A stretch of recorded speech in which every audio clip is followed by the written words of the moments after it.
So may gabi na to di mga busing. So mag-testing di ko na busing kating kato akong symbol nga para sa Shopee. So mo na akong gi-post ganiha kung gitawod sa pedicab. So mo na yung setup mga busing. So yung setup busing is ang yung booster. So boosterizer ni busing. So yung booster kay 50 watts nga kaning 50 watts sa mid-high ni. Ug kanang kuan dako ni sa tanawon pero 100 watts ra ni kay na may secondary. So 100 watts ra ni siya nga booster. So yung sub kay naka 4 pairs. So yung mid kay 2 pairs ra. So yung driver mga busing mao ni siya busing. Bluetooth, then mixer na crossover. So ako na siyang gipang panghilabtan ako na tanan busing. So kanang main driver busing is kator ng MT21.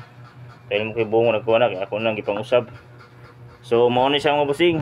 Darang yang sub kay duha ka 12 inches nga 400 watts. Sumbot okay ba si panganan ni brand ni. So yang mid high kani, mid range duha ka D5. Ug upat ka tweeter.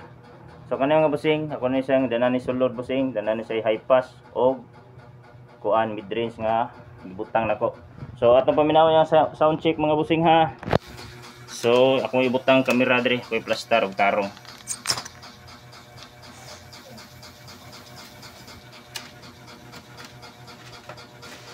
So, kuminawa niya mga busing.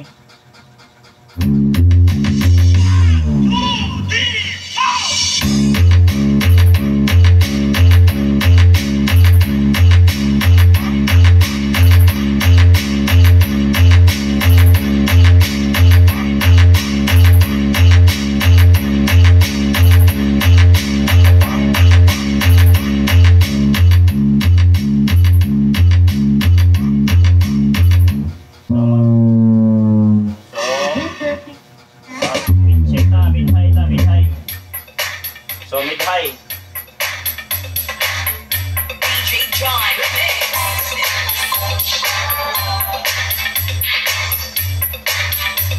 Sub.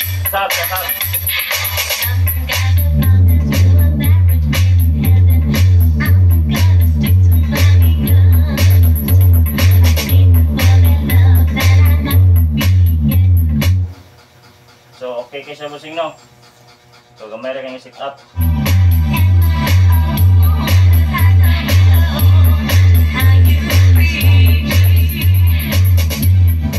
So puhon mga busing, mag-upgrade tong tagiya na yaman ni puna og duha ka sub nga 400 yapon. So kani siya ang booster nga daan. So mao na imong itira para mid high. So maghimo mig sub nga booster nga para kuan gyud para sa mga sub. So kanila sa busing mientras primero ba hinahinay lang.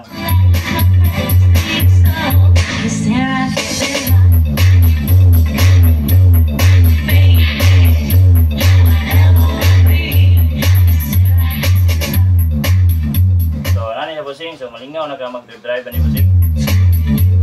So dili na ka puringan.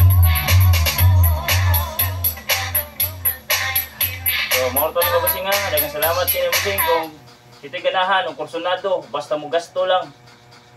Sa unsang setup atong setupon.